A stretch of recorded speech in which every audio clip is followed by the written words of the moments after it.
American Sanctuary goes in. Corniche coming up. And they're all in line. He could just be better than everybody else. I mean, there is a distinct possibility.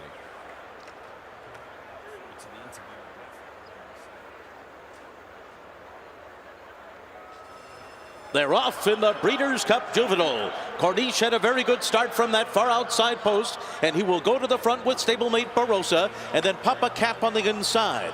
They're being followed in between horses by Pinehurst as they make their way into that first turn. Command Performance is very wide there, caught 4 wide into that turn. And then it's Giant Game, Tough to Tame, a 5-length gap back to Double Thunder, who races just to the outside of Oviatt Class, who's down toward the rail. At the back of the pack are American Sanctuary and Japan's Jasper Great. So the opening quarter mile was 23.03 seconds, and Corniche is able to make the lead from that far outside post, and he's in front by a length, with Pinehurst running along in second position. Then Command Performance in third. Papa Cap comes through an opening on the inside. Then Barossa. Giant Game has 4 lengths to make up as they continue their journey up the backstretch through a 46.15 half mile. The pace is hot. And then it's Tough to Tame, followed by Jasper Great, who's about 8 lengths off the lead. Double Thunder is next. American Sanctuary and Oviatt Class. Corniche heads for the far turn in front. He's got a 2-length lead on Command Performance. Pinehurst is in between horses. Papa Cap is down at the rail. Giant Game is sent up 4 wide, midway on the far turn. After that, it's Double Thunder and Barossa. Corniche coming to the top of the stretch with the lead in the Breeders' Cup Juvenile, and Giant Game is closing on the outside. Now moving up right alongside of Corniche as they come to the final furlong. Corniche with something left. Giant Game off the rail. Papa Cap trying to split those two, but it's Corniche. He's just too good. Corniche wins the Breeders' Cup Juvenile. And then it was Papa Cap in second. Giant Game was third. Command Performance fourth. And Corniche does not disappoint as your favorite in the TVG Breeders' Cup Juvenile, presented by the Thoroughbred Aftercare Alliance. What a run under Hall of Famer Mike Smith, Caton. Was a take no prisoners kind of a ride and race, and it pays off in a huge way. Corniche was very quick out of the gate. Mike Smith determined to get to the front, and once he did, he was fast. Half mile was serious. Several horses making a run at the midpoint of the race. At this point, the 7 Giant Game to the outside under Joe Talamu in the Blue Silks looked as if he was poised and ready to take on the favorite. You can see him moving on very nicely. Also in that mix, the 4 Papa Cap down on the inside and the Green Silks making a very nice bid as well. He had some trouble in the earlier stages, but always managed to keep putting himself into the race.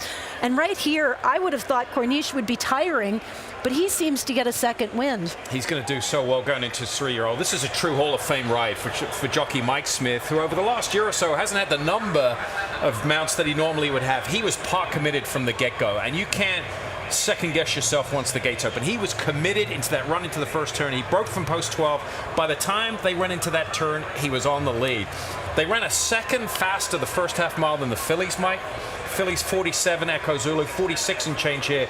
They wrapped up just maybe 1 tick slower here with the Colts, but Corniche had to work for it a little harder than Echo Zulu, and I thought it was a very nice performance as a horse. It's established himself going into the 3-year-old year, and again has crowned himself as champion 2-year-old here.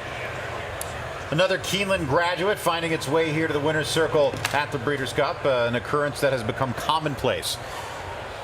By Quality Road as well. We heard that brilliant stats angle about his progeny, what they do. Stands for $150,000 at Lane's End, which really, at this moment, sounds like an absolute bargain. Corniche just simply brilliant today. And a cheers to the breeder of Corniche, as Corniche was bred by Bart Evans and Stonehaven Steadings in Kentucky. By Quality Road out of a Najran mare. Of course, Najran had the North American Mile, tied the North American Mile at the record for the mile in North America. Fantastic performance here. And let's give credit to Papa Cap and Giant Game. Simon, they had a chance. They had a run, but they couldn't reel in Corniche. No, I mean, this is an exact identical finish to the American Pharaoh. They ran 1-2 here. They've brought that form here. Giant Game ran a huge race at 18-1, and Command Performance kind of held that East Coast form up, finishing 4th there. But yeah, this was a repeat of what we saw at Sant about just over a month ago. Well, you look at Mike Smith taking this one back to the winner's circle. Corniche, we're going to take an ISO look here. And, I mean, it's an easy one for the cameraman to follow. Just, Caton, keep it on the one in front. Well, even from the start, Mike did have to work to get to the lead, but he was determined. And once he got there, he was not going to give it up, not an inch. He's able to, at this point, kind of back things up. And you can see that Joe Bravo there, down on the inside, he has no place to go. I mean, he has no options, and that is exactly where Mike Smith wanted him to be. At that point, if he can just maintain and have some horse left, he's in the catbird seat all the way home. But Papa Cap really did have a few different instances of some trouble. Really showed some heart and courage to continue running on and finish second. He just ran into a beast here today. He ran into a big beast. Papa Cap, a little stop-start action around the turn, but look at this. I mean, he is just an absolute superior athlete. Got a great stride, covers a lot of ground. So horse we're going to be talking about next year for sure as a 3-year-old. He's got the scope, he's got the development, the frame to move into his 3-year-old year. And you know, Bob Baffert, he trains his horses with speed. He's a former quarter horse trainer. He likes his horses to get out the gate and get in the game, and that's what they do. And it's just another prime example of it here from Post 12. The minorest of minor awards, the 5th place finishers have dead heated. So we have the 3 and the 9, Oviatt Class and Pinehurst dead heating for 5th place money and the final spot on your super high 5 wagers for those of you who are waiting for that to come down on the tote board. Oviatt Class was another one of those coming out of the American Pharoah, was 3rd. So you've got the West Coast 2-year-olds, the top 3 coming in, all come back. They fill out the top 5. Giant Game for Dale Romans from the Midwest. Command Performance from the East Coast. Pretty nice mix there regionally across the board. What's amazing is that Corniche just won a $2 million race, and his earnings still not matching the price through the sales ring at 1.5. Yeah, but if you sold him today, it certainly would cover that cost. Yeah, I mean, he was a very, very high-priced 2-year-old in training, and he's lived up to it here. Good mover, undefeated, and he's worth a lot more than that 1.5 million right now. Yeah, like your house over the summer. He gained equity. Yeah. There's a look at Mike Smith. Another one in the tally of the winningest rider in the history of the Breeders' Cup, Caton. And when you look at the pedigrees, the sires of the top 3 finishers, you have some hope looking forward to the Classics next season. All 3 definitely have some stamina influences. The winner by Quality Road and the runner-up by Gun Runner.